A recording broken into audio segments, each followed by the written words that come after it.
Class 7 subject English first third term chapter 16 the fountain फव्वारा। कल हमने आपको पार्ट 1 बताया था, फव्वारे की क्वालिटी बताई थी, फव्वारे की विशेषताएं बताई थी। अब हमारा पार्ट सेकंड। अब पार्ट सेकंड में देखो क्या है, हमारा अगला स्टैंजा है एवर इन मोशन। मोशन का मतलब होता है मूवमेंट, गति, गतिशील होना। एवर इन मोशन इसका मतलब फव्वारा हमेशा चलता ही रहता है। जो कवि है वह कहना चाहता है, पहली लाइन में वो क्या कह रहा है स्टैंजा में, एवर इन मोशन, इसका मतलब फव्वारा हमेशा चलता ही रहता है। It means it goes in motion, वह हमेशा गति करता ही रहता है।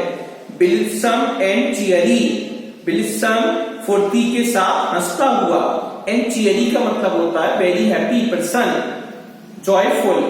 ब्लिसम and cherry still climbing haven board, बिना थके हुए आसमान की ओर। हेवन बार्ड का मतलब है आसमान की ओर। नेवर वियरी, कभी थकता नहीं है। फव्वारा है उसकी विशेषता क्या है, कभी कहना चाहता है फव्वारा हमेशा गतिशील रहता है और वह कभी थकता नहीं है। It means the fountain looks beautiful when it is in motion. कभी इस लाइन की पंक्ति में कह रहा है द फाउंटेन लुक्स ब्यूटीफुल, फव्वारा बहुत सुंदर लगता है, when it is in motion, जब वह गति में होता है, जब वह गतिशील होता है, जब वह चलता है। फिर अगली लाइन क्या कह रहा है, ब्लिसम एंड चियरी, इसका लाइन पर क्लियर हो गया। ब्लिसम एंड चियरी फुर्ती के साथ हंसता हुआ।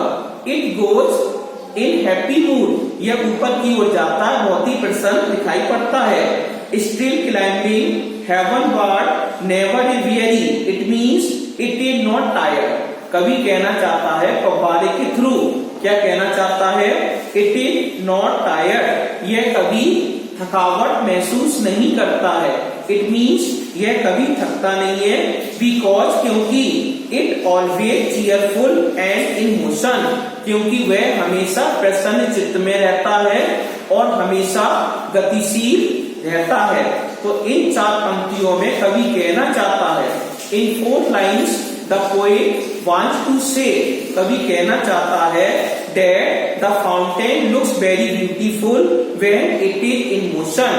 वह कहना चाहता है कि the fountain looks beautiful, जो फव्वारा है वो दिखाई पड़ता है सुंदर, when it is motion, जब वह गति में होता है। it is not tired, यह कभी थकता नहीं है, because क्योंकि it is always cheerful, यह कभी थकता नहीं है क्योंकि इट इज ऑलवेज चीयरफुल, यह हमेशा प्रसन्न रहता है, एंड इन मोशन, और हमेशा गतिशील रहता है। अगली लाइन देखो, अगली लाइन में क्या कह रहा है, ग्लैड ऑफ ऑल वेदर्स, इसका मतलब है ग्लैड का मतलब होता है हैप्पी, चीयरफुल, प्रसन्न होना। Glad of all weathers, all weathers का मतलब सभी मौसम, सभी मौसम का मतलब autumn season, spring season, winter season, ये सारे सीजन होते हैं हमारे, सभी मौसम में यह हमारा फव्वारा खुश रहता है। कभी कहना चाहता है जो हमारा फव्वारा है हर मौसम में खुश रहता है, कोई सा भी मौसम हो। यदि स्प्रिंग सीजन होता है तब भी प्रसन्न रहता है। When the spring season comes, the फव्वारा looks very beautiful. When the autumn season comes, the fountain is very beautiful. When the winter season comes, the fountain looks very beautiful. इसका मतलब glad of all weathers, इसका मतलब हो गया हर मौसम में फव्वारा खुश रहता है। अगली लाइन क्या कह रही है, still seeming best, still seeming best, फिर भी सीमिंग दिखाई पड़ता है, बेस्ट सबसे अच्छा दिखाई पड़ता है। नेक्स्ट लाइन क्या कह रहा है कभी, अपवार्ड और डाउनवार्ड।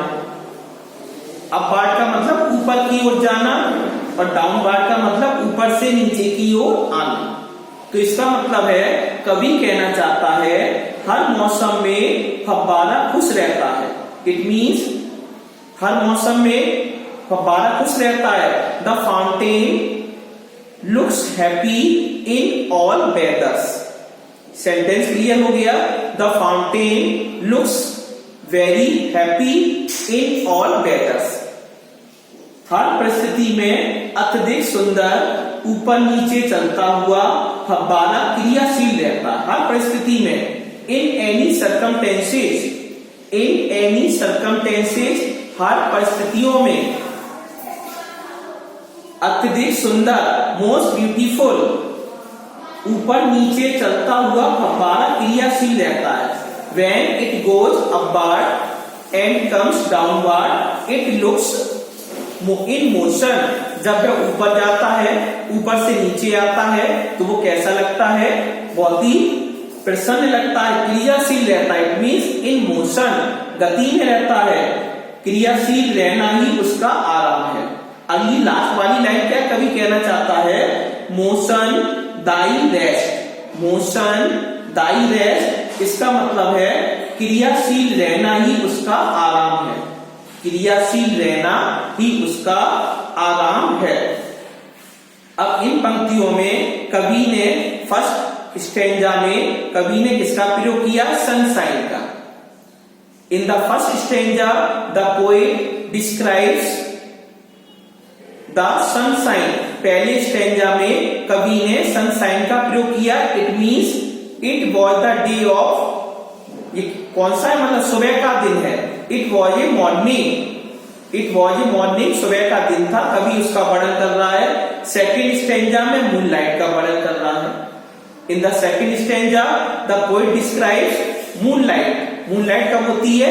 एट नाइट, रात के समय मूनलाइट का वर्णन हो रहा है। थर्ड स्टैंजा में कवि ने स्टार नाइट, स्टार लाइट का प्रयोग किया है, मतलब चांदनी का प्रयोग किया है, तारों की रोशनी का वर्णन कर रहा है।